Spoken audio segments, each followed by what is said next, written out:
Okay, good afternoon, everyone. My name is Jade Moore, and I go to Jackson State University. I am a physics major, and today I'm going to be explaining my research. The title is Radio Frequency Astronomy and Submillimeter Instrumentation. So here is a quick look at what I'm going to be talking about today. My projects were theory and instrumentation. So I'm going to talk a little bit about both of them.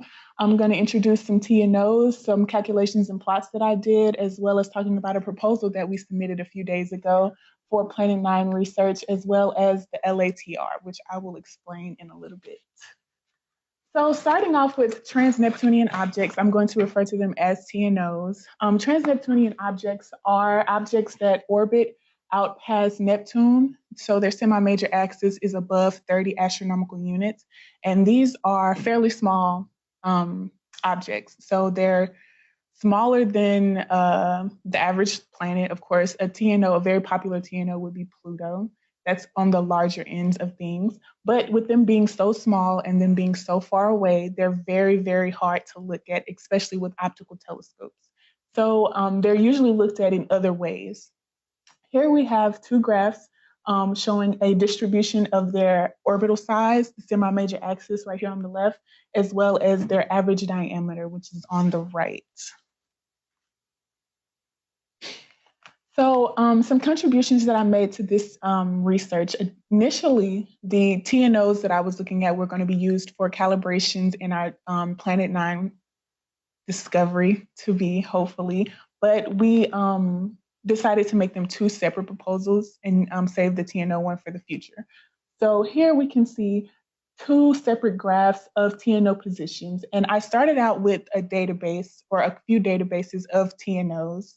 And I was given the responsibility to compile them, cross-reference them, and find important information like size and distance and brightness based on those multiple databases that I was given. So once I found that, I was able to make a cut based on the telescope that we wanted to use, which is the Green Bank Telescope in West Virginia, and the Mustang receiver, to be specific about which receiver that we wanted to use. So we made cuts based on the declination of a -15, and you can see that the before is at the bottom, and then when we made the cuts is at the top. So based on these cuts, we were able to go on and look at the visibility plots.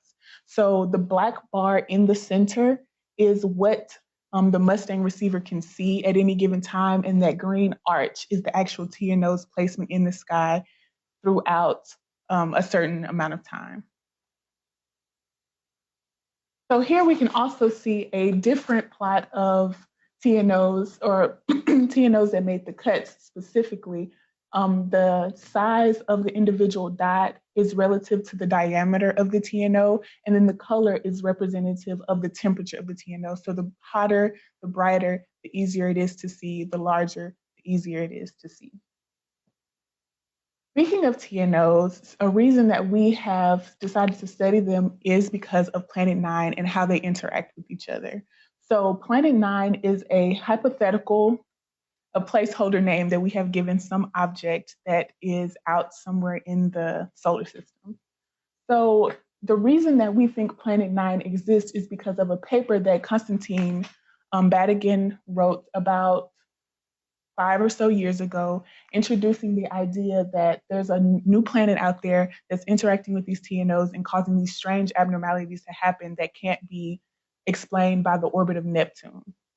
So he proposed that Planet 9 is some object 5 to 10 times the mass of Earth and roughly 400 to 800 astronomical units away from the sun. So what evidence have we found of Planet 9? So there are two main abnormalities that we have noticed in the solar system. First, we have Sedna as a perfect example, and I'm going to try to make this easy to understand. So this is a top view of our solar system. The orbits that you see here are TNOs. They're not the planets, they're TNOs. So in the very, very center is the sun. And we can see that the closest portion of each individual TNO's orbit is clustered on the right side. We can all see that. With regular distribution, we would expect it to look like the petals of a flower. You know, it would be regularly distributed around the sun, but we can see that they're all kind of hanging towards the bottom half of the solar system. This leads us to believe that there's something interacting with them gravitationally. There's something pulling them towards one side that we can explain. And we've looked at the models that we have of our solar system, and nothing really explains that, not even the orbit of Neptune. Another abnormality that we have noticed is a side view of the solar system. So if we were to draw a line through this plot, that would be the horizontal axis of the solar system. And we can see that the TNO's orbits, none of them fall on that perfect horizontal axis. No one's perfectly going around. We have some that are angled up, we have some that are angled down, and no model of our solar system can explain why these TNOs are doing this. So that's why we need some other explanation, and we think it is another planet. So in a paper called the Atacama Cosmology Telescope, A Search for Planet 9, people actually thought that they had enough to look for it, and they came up with these 10 candidates as possibilities for Planet 9. So with these 10 candidates, we proposed to search for Planet 9 using the Green Bank Telescope and the Mustang receiver. So our proposal went out on August 1st, and it was basically to use the Green Bank Telescope to observe 9 of the 10 candidates that we found in the ACT paper. So using these 10 candidates, we were able to group them together based on where they're located in the sky between our observation window, which is January of next year until April of next year. So here we have a plot, and you can see perfectly that based on our expectations of the data that we want to receive, individual factors put in place for Planet 9. So remember I gave you a range like 5 to 10 times the mass of Earth. These are based on the individual factors given by the parameters. So each individual line is a possibility. And this is the data that we would like to receive when looking at them with the Green Bank Telescope. So the signal expected, we have an antenna temperature plot as well as a flux density plot, and both of those are very important when it comes to looking for Planet 9. So outlooks and forward plans. The outlook is of course, if we're able to find another planet, that would be absolutely amazing. It's been almost 100 years since we've discovered a new planet in our solar system, and I definitely believe that there is one out there. If we are observed for this time at the Green Bank Telescope, it would be great motivation to continue to look. Any sort of evidence that we get, or even evidence that it isn't in a certain place, is great motivation to continue to look with even more sensitive telescopes. And the reason that we actually chose the Green Bank Telescope and the Mustang receiver is because of its sensitivity. It's a promising way to search for Planet 9 because it's so far away and we can't look at it with an optical telescope. So speaking of other telescopes to use, the second half of my presentation was with the Simons Observatory and the LATR.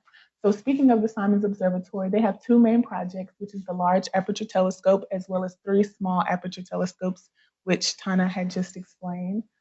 So working on the Large Aperture Telescope receiver at the University of Penn, I have been really just digging in deep, learning how it works, learning the mechanics behind it, and trying to get a great understanding of the CMB.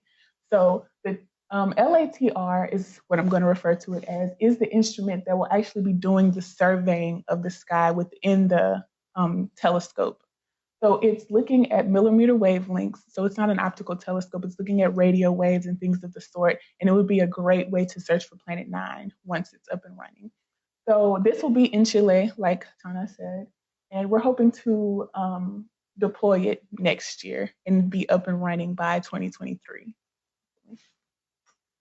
So this is a picture of the bottom of the LATR, which you can see the lensing as well as some filters. So as far as my contributions to the LATR, I was a part of installation of filters on the 40K and 80K stages. There are 5 stages to the cryostat, which is the entire casing, and within the cryostat, there are 7 optics tubes. So the cooling goes from room temperature, which is 300 Kelvin, all the way down to 100 millikelvin within those 5 stages, and there needs to be filters in each individual stage. So I was a part of that, which was really cool. I also did some readout testing. So our most recent cool down didn't go as expected. We reached the 100 millikelvin stage, but it didn't get as low as it did in the past. So some of the readout testings, like the low noise amplifier test, were able to help us figure out why it wasn't doing what we thought it would do. So the low noise amplifier test basically um, caused vibrations or heat within those really, really cold stages to see how they were interacting with each other. So if we cause heat in one stage and we see heat increase in another stage, we know that there's some sort of connection between those two that shouldn't be there. And we can move forward with fixing it or changing it and making it correct. The second test that we did was the loopback test, and that basically was able to check the cables used throughout the cryostat to transfer data and things of the sort. So throughout the summer, this is what I was working on at UPenn. These are my references and the papers that I referred to throughout this presentation and some acknowledgments that I would like to make. My wonderful, wonderful, wonderful mentors, Casey, as well as Professor Mark for allowing me to be a part of his project. Are there any questions?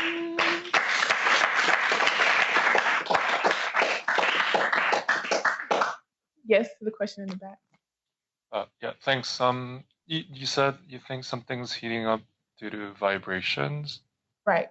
What do you think is vibrating? Have you guys found? So actually, when I meant vibrations, that was a part of the testing that we used. So we actually used vibrations to heat up something in one area and see if there was any temperature changes in another area. So we were causing the vibrations. Oh. That's what I meant when I said that. Does that make sense? Okay. Yes, right. So I was wondering, do you happen to know of anybody who argues against the existence of Planet Nine and what kind of cases they make? Like, what is their evidence? It seems like there's very strong evidence for it.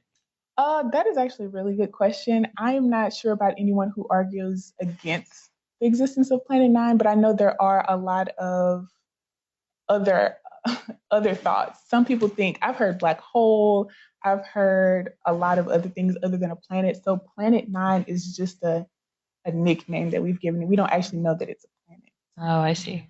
Thank you. Yes. I was going to say, I argue against it. You do? What I mean by that is, it doesn't exist till we observe it to exist.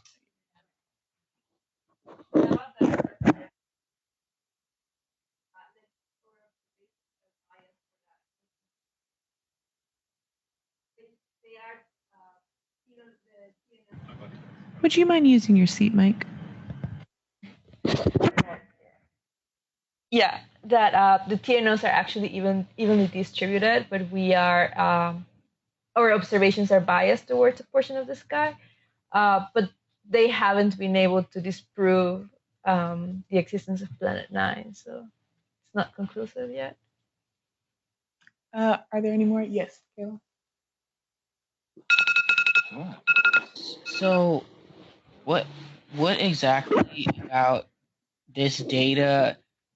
I feel like leans people towards Planet Nine in general, because like when I looked at that map, I was thinking, okay, so how do we know these aren't just captured objects, right? They didn't form with the solar system because they're not in the right plane.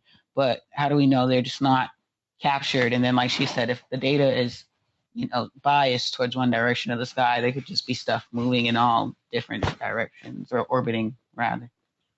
I think that would be a wonderful case for the high inclinations, which is on the horizontal plane. That's a great case that it could just be random captures of these objects that are out in space. But as far as the high, I would say, which was the first, I can go back.